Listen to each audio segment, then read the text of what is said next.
Yes students, in last lecture we studied about journal of cell division. Okay, then what are the different we can see steps involved in cell division we have to discuss now. So today we will talk about cell cycle. Cell division is just a part of cell cycle. Cell cycle mean for one cell, formation of new cell to formation of next new cell. Like we can say this is the mother cell, then this is the we can say daughter cell. What are the different steps involved in this process and what is the next? So they all form a complete cycle in which one cell divide into new cell and new cell further we can say go into division. So cell cycle. तो cell cycle क्या है? The sequence of events है, okay, in which क्या होगा? Cell duplicate its genome. Yesterday we studied that कि if cell has to divide then it has to duplicate its all parts. Like अगर chromosome है वो भी डुप्लीकेट करना पड़ेगा, माइटोकॉन्ड्रिया है वो भी डुप्लीकेट करना पड़ेगा, endoplasmic reticulum, cytoplasm, whatever. Because if we want to make two from one, then we need to add such substance to make new substance. Okay, तो ऐसा करना पड़ेगा. Then sequence of event in which cell duplicates its genome. एक काम क्या है? Cell duplicates its genome. Then synthesizing other constituent of the cells, चाहे वो कोई भी हो सेल का part, and eventually divided into two daughter cells. यानी कि एक तो अपना जीनोम रेप्लिकेट करेगा, then synthesize other constituent and finally divide into two different cells. तो ये तीन प्रोसेस जनरली चलेंगे और ये सारे एक साइकिल की फॉर्म में होते हैं. That is known as cell cycle. So the very first is we can say cell growth. After that DNA replication or DNA replication, chromatin replication, duplication या chromosome replication, chromosome formation, new chromosome, ये सारी interrelated terms है. So cell की growth होगी, then DNA replication होगा, cytoplasm में increase होगा and finally it divide into two different cells. And all these events in a cycles are under genetic control. Like which cell when have to divide, it is under genetic control. Like many of cell which do not divide, like heart cell की बात करें, nerve cell की बात करें, they do not divide further. तो उसको कैसे पता चला कि हमें आगे डिवाइड करना नहीं करना? Because it is under genetic control. Like other cells, like meristematic cell in plant, they continuous divide throughout their life. तो उनको कैसे पता चलता है कि we have to divide throughout the life? So all the things are under genetic control, strict control में है. ठीक है, अगर ऐसा ना हो तो फिर कैंसर जैसी प्रॉब्लम arise होती है. Okay, that means all the process are under genetic control. Now there are different phases of cell cycle. That means how many phases are cell in cell cycle? If you talk about a cell cycle takes a particular time. This vary from cell to cell, type to type, animal to animal or plant to plant. So 2-3 examples given in book. Like if you talk about human cell in culture, तो वो लगभग time लेती है 24 hours to divide. If you talk about yeast, ये लेती है about 90 minutes. If you talk about E. coli, not given here in NCERT plus 12th में, but 12th में given है. So human cell it take 24 hours to divide. Then yeast सिर्फ 90 minute में divide हो जाती है. E. coli बैक्टीरिया है वो सिर्फ और सिर्फ 20 मिनट में ही डिवाइड हो जाता है. तो that means all this division ये किसके अंदर होगी? सर साइकिल के अंदर होगी. If you talk about different phases, okay, then there are two main phases of the cell cycle. One is known as interphase also known as resting phase. Okay, other is metaphase also known as mitotic phase. Interphase is known as resting phase. Interphase का मतलब क्या है कि जैसे मान लिया हमें कोई मैच खेलना है, उससे पहले हम अपने आप को वार्म अप कर रहे हैं, तो वो जो वार्म अप करना है वो क्या है? इंटरफेज है. वो रेस्ट में है, गेम में नहीं है, लेकिन अपने आप को प्रिपेयर कर रहा है. Okay, that mean in interphase cell prepare itself. That means cell preparing itself for division. यानी कि इसमें सेल की ग्रोथ होगी, इसमें डीएनए का रेप्लिकेशन होगा, इसमें साइटोप्लाज्म का इंक्रीज होगा. लेकिन ये जो सेल डिवाइड, एक्चुअली जो सेल डिवाइड होती है वो होती है एम फेज में. That means here we can say actual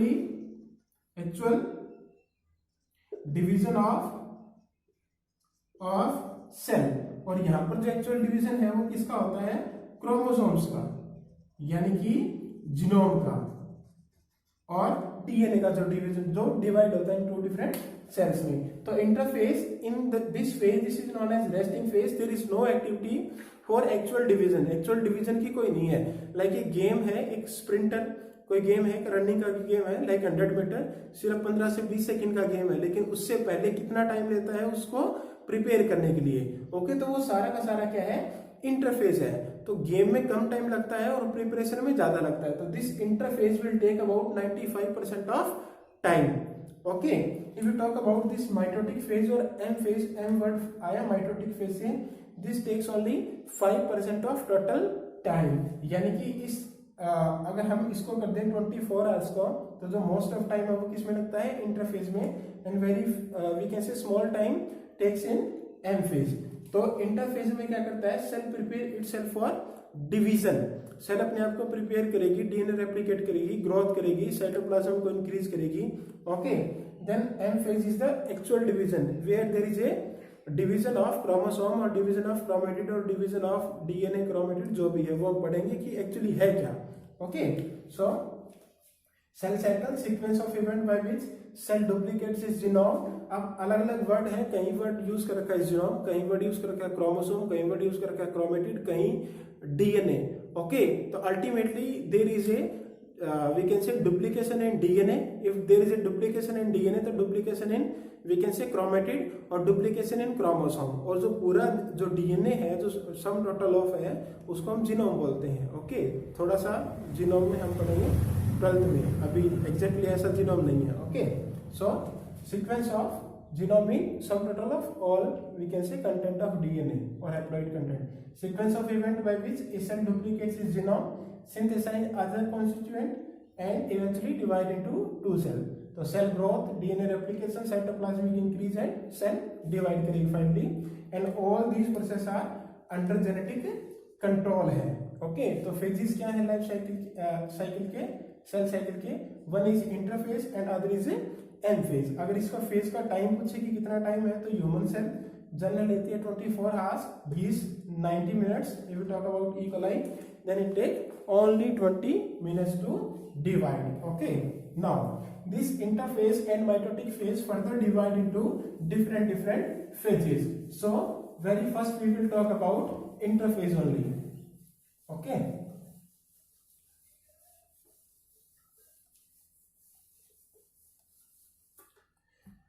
so interphase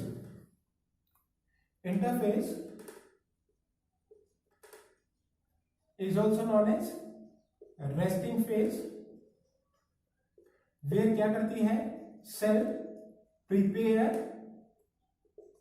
itself for division।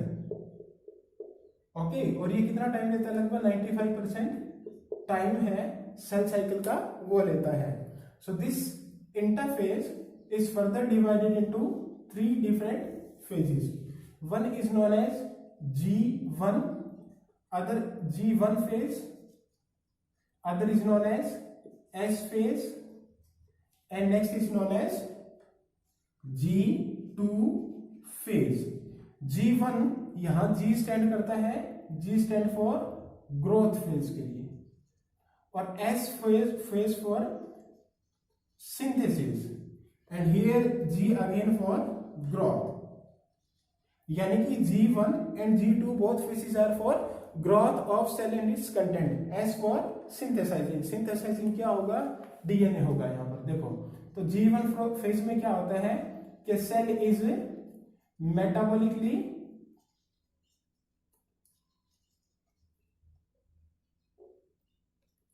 Active होती है।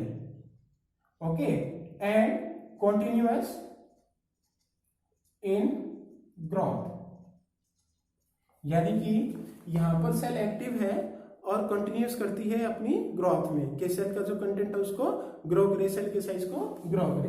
देन एस फेज, नाम से इंडिकेट हो रहा है synthesis. This S phase is the we can say most important phase of cell cycle. इस S phase में क्या होता है कि देयर इज ए सिंथेसिस। अब यहां पर सिंथेसिस की वजह मैं दूसरा वर्ड यूज करता हूं, there is duplication of DNA. क्या होता है यहाँ पर? डुप्लीकेशन ऑफ डीएनए होता है, and this duplication of DNA कहां पर होगा? ये न्यूक्लियस में होगा। One more we can say synthesis here is the duplication of centriole, but this duplication of centriole would takes place in cytoplasm. We know that जो DNA है that is present in nucleus, and जो cytoplasm है उसमें क्या present है? Centriole. We have seen that there is one cytosome. Inside one cytosome there are two centriole. They are perpendicular to each other. तो यानी कि ये पहले कंडीशन थी. अब हमारे पास कंडीशन क्या है? इसमें सेंट्रियोल में एक और सेंट्रियोल बन गया, मतलब टोटल 4 सेंट्रियोल हो गए. 1 centrosome is equal to 2 centriole. और ये जो डीएनए ऐसे था, ये डीएनए हो गया ऐसा. Is clear? No doubt. So S phase mean synthesis phase, duplication of DNA या क्रोमोसोम और क्रोमेटिड. तो ये न्यूक्लियस में होगा. डुप्लीकेशन ऑफ सेंट्रियोल ये किस में होगा? साइटोप्लाज्म में. तो इसमें ये कंडीशन होगी. Okay. Now yesterday we have seen that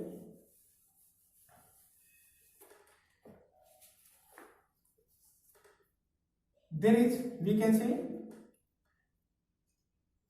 chromatid before duplication and chromatid after duplication.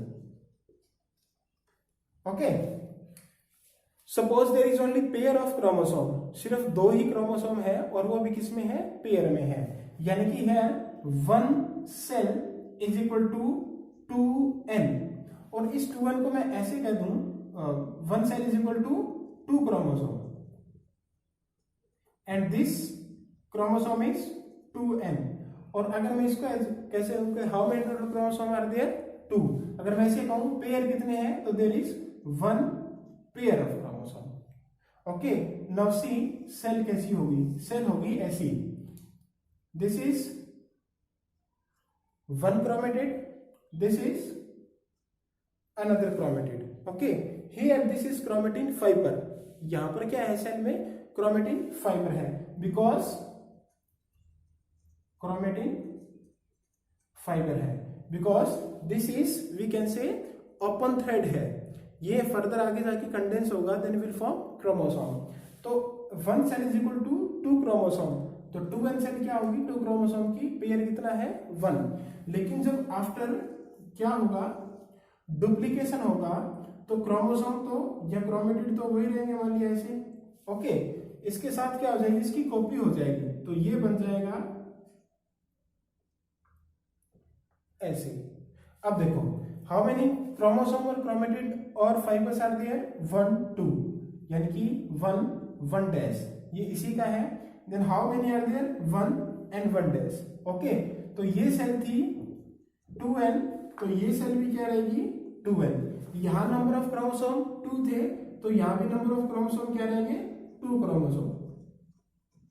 यहां पर भी 1 पेयर था, तो यहां पर भी क्या रहेगा? 1 पेयर. बट नई चीज क्या है कि यहां पर ये प्रेजेंट, ये जो मटेरियल है वो, that mean simple form, we can say single copy में था, और यहां पर ये डुप्लीकेटेड है. यानी कि इफ आई से this 2n is equal to 2c, 2c मतलब वी कैन से 2 कॉपी है. 1 कॉपी ये, दूसरी कॉपी ये. ओके. देन और this c means here is the content. Okay. But here in this case यहां पर क्या हो गया? ये पूरा जो मटेरियल है वो डबल हो गया. तो ये 2c की वजह यहां पर क्या हो गया? 4c. तो जो कंटेंट है वो क्या हो गया? डबल हो गया. मैंने कल भी बताया था कि here the number of chromosome would remain same. यानी कि हम जो क्रोमोसोम देखते हैं वो क्रोमोसोम ऐसा होता है, and in this chromosome 1 we can say chromatid is original and other chromatid is duplicated.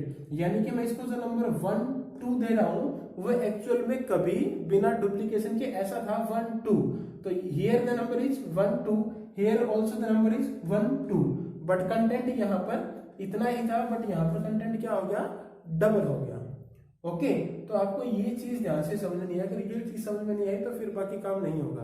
Okay, तो इसको हम ऐसे कर सकते हैं, लाइक वी कैन से के बिफोर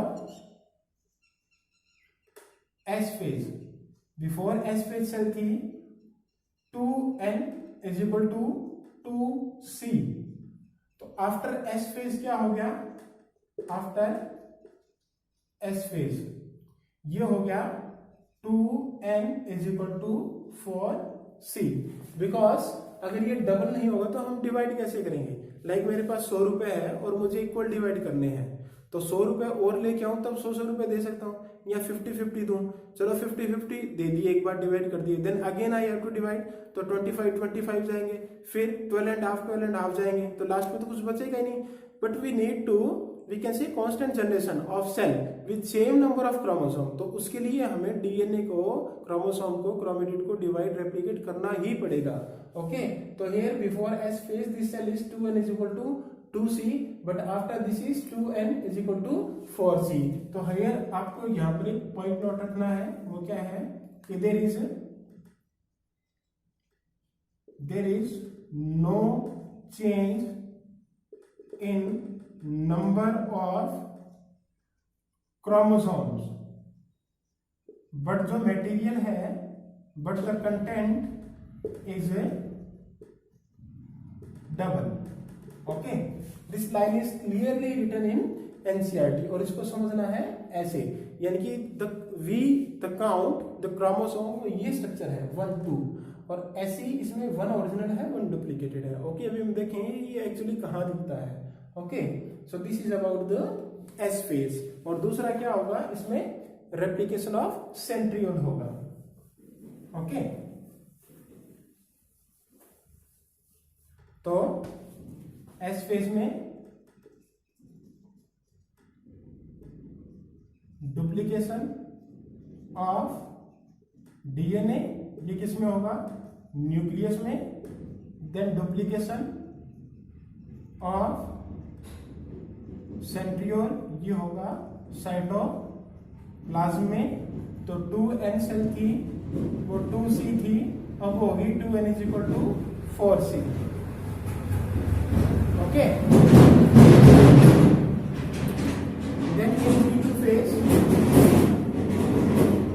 ग्रोथ इज continuous है, and also synthesize some proteins which are essential for M phase, which are essential for M phase। Okay, यहाँ कुछ और चीजें भी बनती है, कुछ प्रोटीन आरएनए यहाँ भी बनता है, यहाँ भी बनता है, बट हम सिर्फ वो जो एनसीईआरटी में है वही फॉलो करेंगे, वरना कंफ्यूजन हो जाएगा। ओके, देन ग्रोथ कंटिन्यूअस रहेगा and synthesis of some proteins, तो ये इसमें ऐसे चलेगा। So this is about the G1 phase, S phase and G2 phase, यानी कि in the interphase now we have a, we can say grown cell जिसमें cytoplasmic content भी ज्यादा है, and also DNA is doubled. Okay, now our cell is prepare, और उसको फिर आगे हम ले जाएंगे माइटोटिक फेज में। Now C,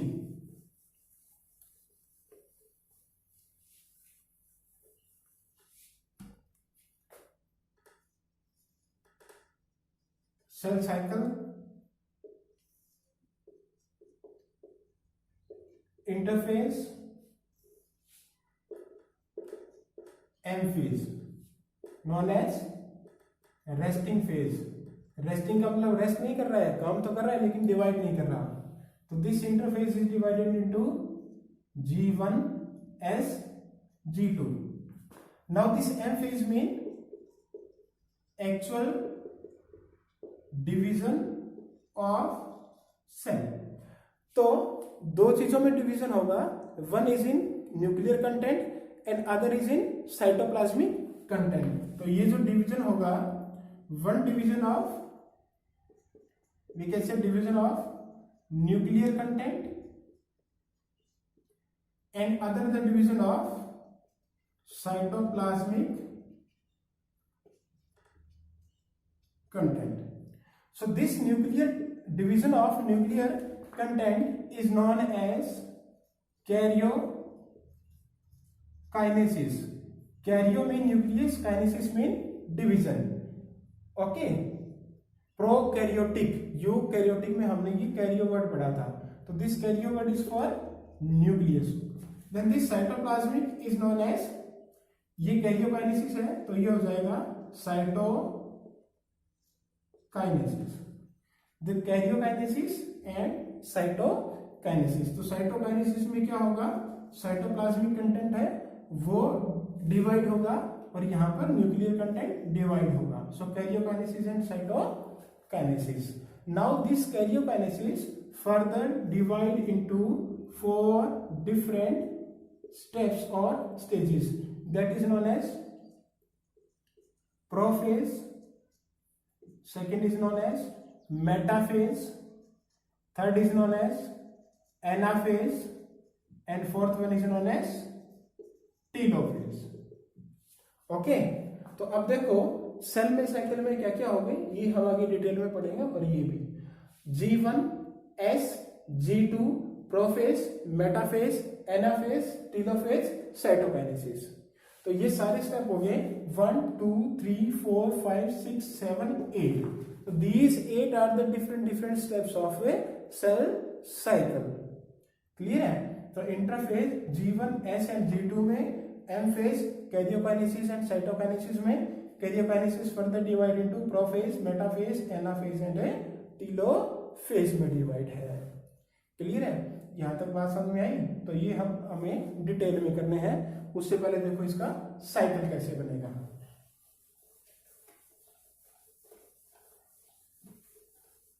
now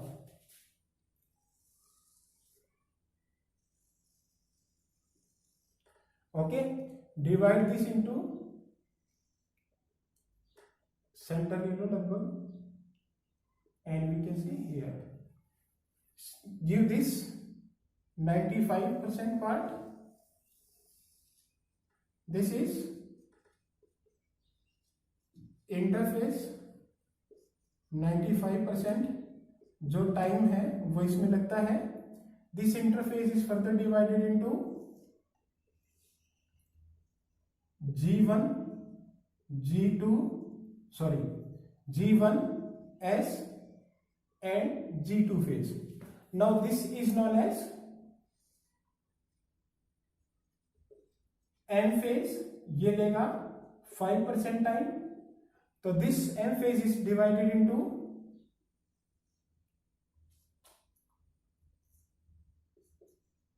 karyokinesis and cytokinesis. तो ये karyokinesis फर्दर डिवाइड है prophase, metaphase, anaphase, telophase. Okay, तो कौन कौन से फेजेस हो गए हमारे पास, इसको देखो आप. G1, then S, then G2, then prophase, then metaphase, then anaphase, then telophase. Okay, clear है. Now this is about the cell which is under division.